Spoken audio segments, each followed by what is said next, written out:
we are very happy with the happenings in this country. We are very happy with the support His Excellency Uhuru Kenyatta is giving to Raila Odinga. We are not going to let him down.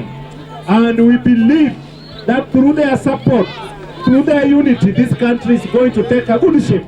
And this country will be a country after election where the economy will be stable. We want to say that all leaders who have seen the light, let them join hand in Azimio la Umoja so that we can live one united country called Kenya. Where you are a Somali, whether you are a Muslim, whether you are a Christian, whether you are brown or black,